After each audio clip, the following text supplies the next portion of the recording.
Hey guys, Trotty Golf, Chris Trott. I work on tour for TaylorMade. We're here at the Kingdom and today we're going to talk to you about bounce. What is bounce? Well, come and take a look at this. Straight out the gate, I have two high toe wedges. One is the ATV and one is the four-way camber that was helped develop by John Rahm in that very area in front of where you're looking right now. Bounces from the back of the blade. Obviously, it would be from the front of the blade to the back of the blade, but it's the angle at which is formed in the camber. And you can see here, we've got two different types of camber. On the right, as you guys look at the screen, this is the ATV, and you can see there is a ridge down and then a secondary ridge, and then it tapers off. Also, you'll notice here that this is called the heel of the golf club, is really cambered away. Now, if we talk about the ATV for a second here, the Camber Away, if you look at this, if imagine I'm in a bunker and I'm getting very low to play this in the correct fashion, I've got the blade open. Right now for a flop shot or a bunker shot, and I would be that open if I was playing one, my hands are much lower than where they normally are at address. That is when I really use and activate the heel relief. Because if you have heel that digs in, then the blade will turn left. And it'll cause the bunker shot, which is usually a soft, delicate shot, to come out quick, overspinning and run. So that's not what you need. So by having this heel relief, which is part of the camber, immediately that then makes for a softer club going through the sand, clears the sand, allows the ball to come out in the correct manner.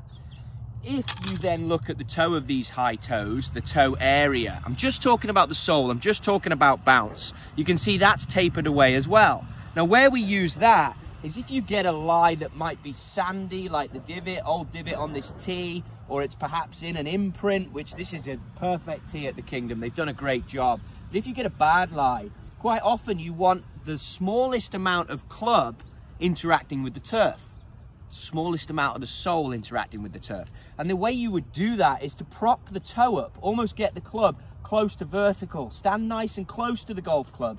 Then you play it as if it's a putt. You don't have too many levers. You keep the levers out, much like Jason Day would do. And then you've only got minimal turf interaction and you can pop the ball out with overspin. So when you've got that nasty lie, this toe area, which often people overlook, that's often cambered away, is designed to just have minimal turf interaction. Then on this one in my hand, which is ATV, or this one which I showed you earlier, which is four-way camber, if we get straight into the middle, and you can see as these have been used as Kingdom demos, people have worn away the center, which is perfect, worn away the center. A lot of the customers coming here should be very proud of that. That's a good wear mark.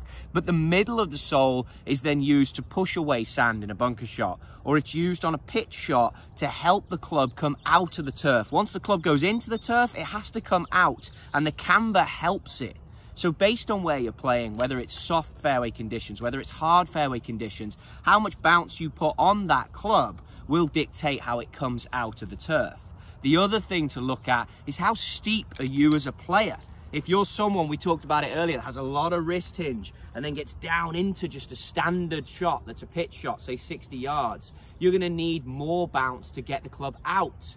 Or if you're perhaps a more advanced player and you don't have much wrist action, Jason Day, like I said earlier, or a Steve Stricker even, they don't need as much bounce to get out, especially if they're playing on good grass, good conditions, just summer golfers sometimes. But if we go to the other side of the globe, it's a links player, someone who plays on the coast. You've got to look at that because the sand will get heavier. That dictates it too.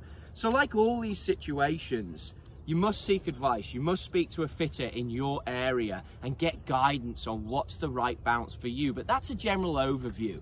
And then the final thing to consider here, and it's actually coming away from bounce, but is leading edge. And you can see here on the ATV, this is called belly. The belly's a little bit more rounded versus the four-way camber, where the belly is a little bit straighter. All of that helps you as a player have different turf interaction when you hit those pitch shots that just go through the grass perfectly and to perhaps take more of a divot like that one, or are shallow as they come through. All things to consider. Like I say, the best advice I've got for you is to seek a fitter, go and speak to them about what you want to do, and hit everything from a 50, 60 yard pitch through to a bunker shot. Good luck.